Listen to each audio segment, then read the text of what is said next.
Donc, on va continuer avec la généricité. Donc, je vais créer un nouveau package. D'accord, que je vais appeler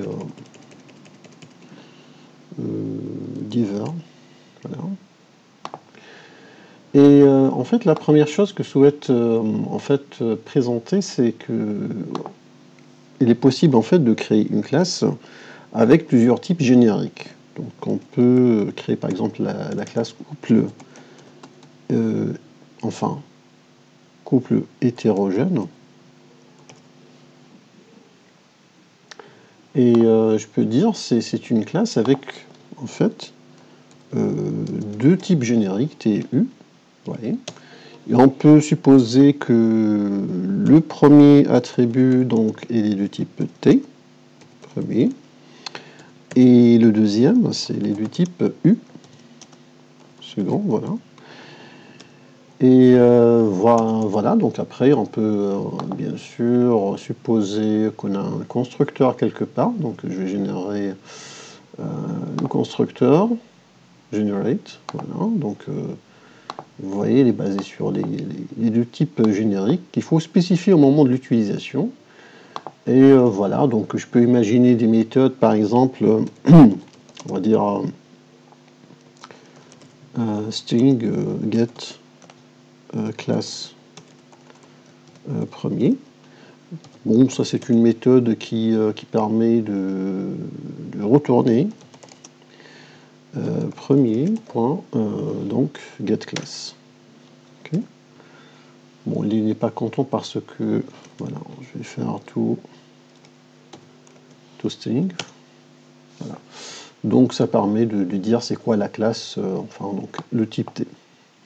Je vais faire pareil pour le deuxième type. Get class second. Voilà. Et on va faire return second point get class point toString pour transformer ça en une chaîne de caractères. Et puis donc pour utiliser ça, donc ça c'est une classe encore une fois générique avec deux types paramétrés. Pour l'utiliser, bon, on peut dire voilà, donc test classe générique. On va créer la méthode main. On va créer une instance. Donc c'est couple. Allez. Donc couple hétérogène. Voilà. Et là je dois préciser, donc peut-être le premier c'est un integer et le second est une chaîne de caractères. Voilà.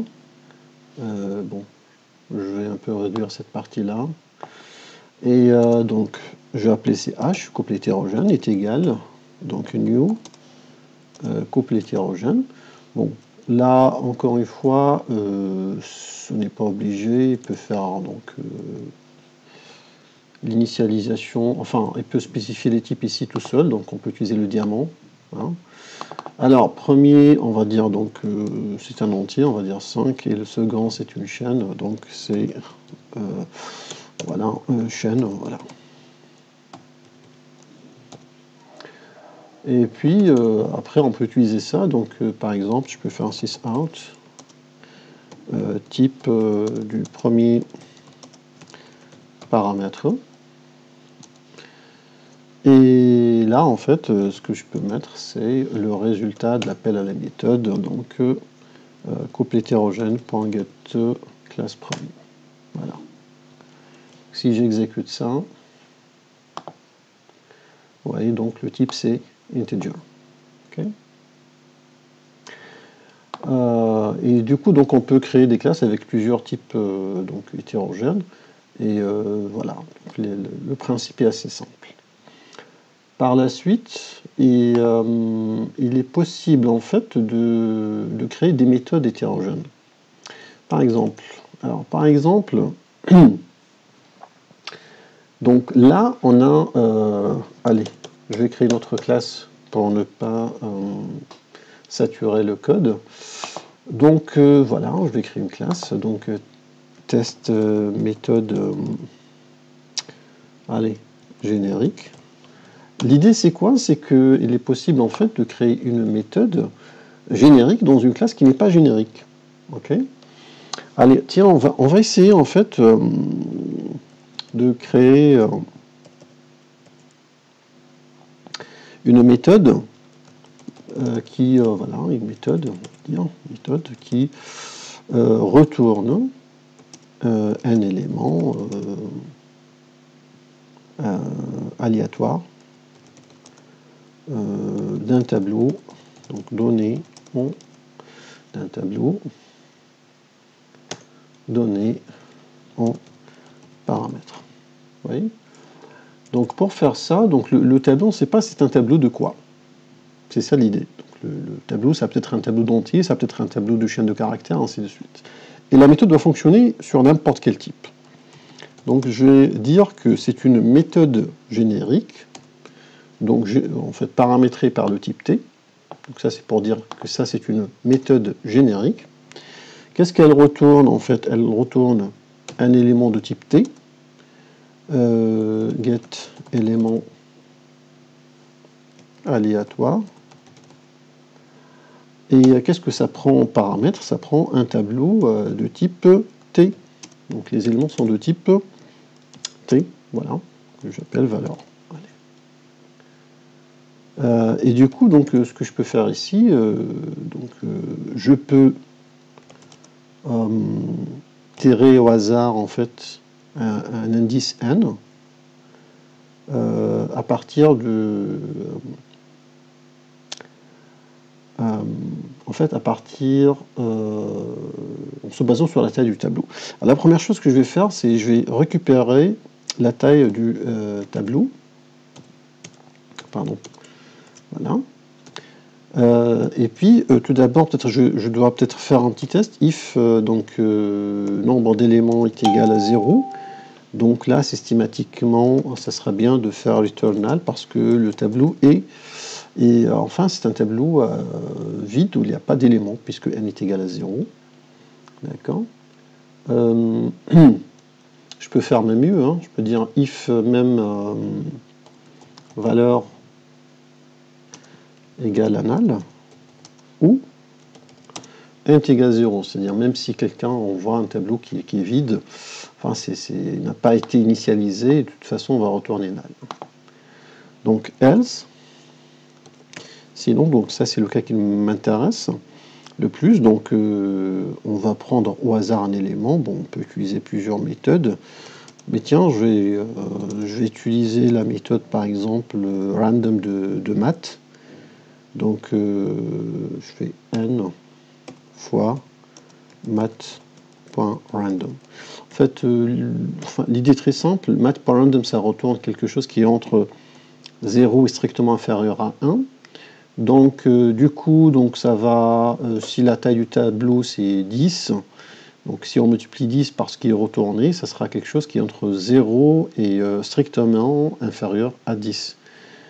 Et puisque ça c'est un double, donc il faut le convertir en entier. Et du coup, ça va en fait le ramener vers l'entier le plus petit, via l'arrondissement.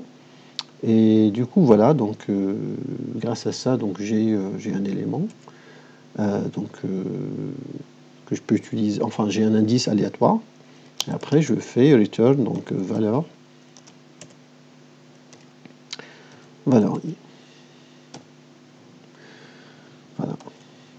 Alors pour tester ça, donc ça c'est une méthode aléatoire. Alors, pour tester ça, c'est assez simple également. Donc, on peut utiliser la méthode main.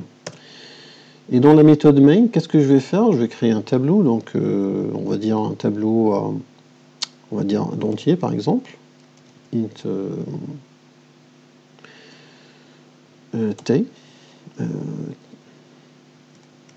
TE, tableau d'entier. Allez, on va dire comme ça. Et on va mettre dedans, je sais pas, moins 3. Allez, on va mettre dans l'ordre 1, 2, 3, 4 et 5. Voilà. Et maintenant, je peux faire un sysout. Donc, get élément aléatoire. Et je passe mon tableau TE. Donc la méthode, bon, elle va retourner normalement un int. Ah oui, il n'est pas content ici parce que ça doit être quelque chose en fait d'orienté objet. Voilà. Là c'est mieux, donc il veut un type orienté objet, il a raison. Parce que je ne vous cache pas, dans les coulisses, réellement, tout va être transformé en object quelque part, mais avec un travail qui sera fait non par le programmeur, mais par la machine virtuelle Java. Voilà. Et après, voilà, donc je peux tester ça. Allez, tiens, bon, on exécute. Et voilà, ça prend 3. Si je fais l'exécution de nouveau, ça prend la valeur 1. Si j'exécute, 4. Donc c'est toujours une valeur aléatoire. Et ça marche. En fait, cette méthode-là, c'est une méthode générique. Donc elle peut fonctionner sur plusieurs types de tableaux. C'est-à-dire, si je crée également un tableau de chaîne de caractères, allez, TS. On va mettre dedans, je sais pas moi, A, allez, tiens, B, et par exemple C, voilà. Pareil, hein, on peut utiliser la même méthode générique qui fonctionne avec tous les types. Alors, get élément aléatoire, et là je vais passer par exemple le TS, et voilà, ça va fonctionner. Donc si j'exécute, voilà, 2 et B. Si j'exécute de nouveau, c'est 2 et A, et ainsi de suite. Et voilà, c'est une méthode très intéressante. Donc parfois, on a intérêt à définir des méthodes génériques, des méthodes utilitaires. Alors ça, c'est pour les méthodes génériques. Maintenant, dernière chose à expliquer, c'est ce qu'on appelle en fait les méthodes à arguments variables. Alors c'est quoi une méthode à arguments variables? Je vous explique rapidement. En fait, supposons que je vais créer une classe utilitaire calcul, et puis dans cette enfin utilitaire, allez, voilà, utilitaire calcul. Donc l'idée en fait c'est que supposons que je veux calculer la somme. En fait, si je veux calculer la somme, je dois créer plusieurs versions de la méthode qui calcule la somme. Et ça en fait,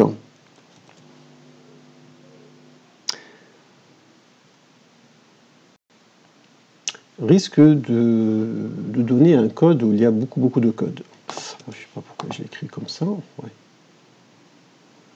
Okay. Alors, donc, normalement, je dois faire public, par exemple, sum, int, pardon, c'est une méthode qui retourne int, un entier, sum, on va dire, de deux entiers, on va dire x et y. Okay. Et on va dire, donc, ça return, donc, x plus y. Mais également, j'ai envie de dire, ben, si vous avez également 3 entiers, ça peut fonctionner. Donc, vous pouvez envoyer int x, y, pardon, int y, int z. Et voilà, je retourne la somme. Donc, x plus y plus z. Et on a une infinité de cas. OK ? Donc on a une infinité de cas. Y a-t-il un moyen pour éviter de créer toutes ces versions-là? Si on veut éviter la création de toutes ces variantes-là, ben on peut utiliser ce qu'on appelle les ellipses, c'est-à-dire on peut tout simplement créer une méthode, on va dire public, qui retourne toujours int, elle s'appelle toujours sum, et ça prend n'importe quel nombre d'entiers. D'accord? Alors, pour dire qu'elle prend n'importe quel type d'entier, ben, il faut préciser tout d'abord le type, c'est int, et de dire que le nombre d'entiers qu'on va recevoir, on va l'appeler ça v, par exemple, elle est en fait variable. Okay? Donc, maintenant, comment on va calculer cette somme-là? En fait, c'est très simple. On peut faire somme initialisée à 0, et puis, voilà, int, pardon, somme 0. Et après, ce qu'on peut faire pour chaque élément entier x qui est dans V, on va faire somme plus égale x. Okay. Et après, on fait return somme. Et le tour est joué. D'accord. En fait, le V, c'est une suite de valeurs, c'est l'équivalent d'un tableau, finalement. Vous voyez. Donc, le type générique, ça va être traité comme étant un tableau. Alors maintenant, si on veut utiliser ça, si je crée, donc, en fait, on va dire un code pour tester ça, je peux l'appeler avec 0 paramètres, je peux l'appeler avec n paramètres. Donc, si vous voulez, on peut tester ça, hein, même ici. Alors, pour simplifier les choses, je vais dire que ça, c'est une méthode statique, allez, directement. Et du coup, donc, je peux l'appeler directement. Je peux faire, par exemple, sysout, la somme de rien. Ça marche. Je peux faire sysout, la somme de 3. Un seul paramètre. Et je peux faire, bien sûr, je peux afficher la somme d'une liste de valeurs.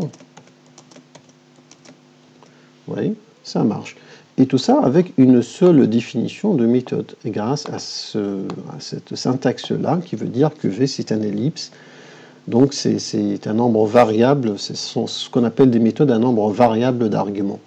Alors, je peux tester ça, bien sûr. Donc, si je lance l'exécution, OK. Vous voyez, alors, non, ça c'est ouais. Donc le premier appel sans argument, ça retourne 0. Le deuxième appel avec un seul argument 3, ça retourne 3. Le troisième, bien sûr, appel, il retourne cette valeur qui est 27. D'accord. Donc ça, c'est une méthode très sympathique en Java qui permet en fait de faire, d'écrire un code plus concis et un code réutilisable, paramétrable, et ainsi de suite. Juste une petite remarque par rapport à ça.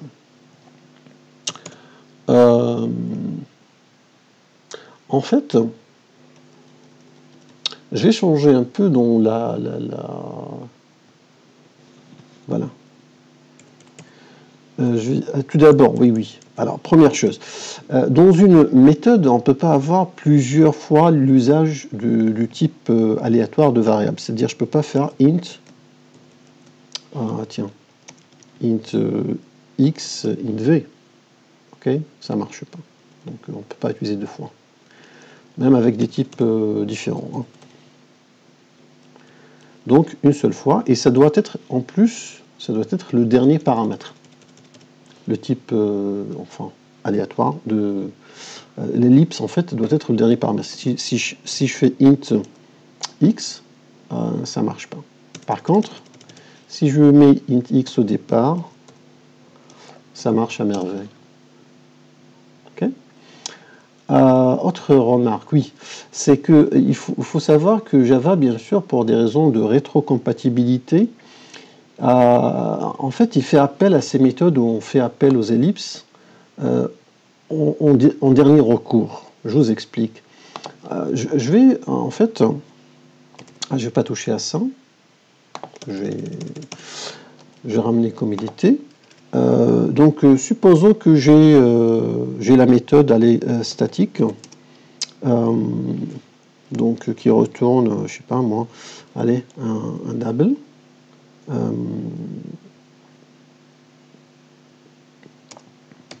Qui s'appelle get premier, qui prend donc on va dire deux doubles, x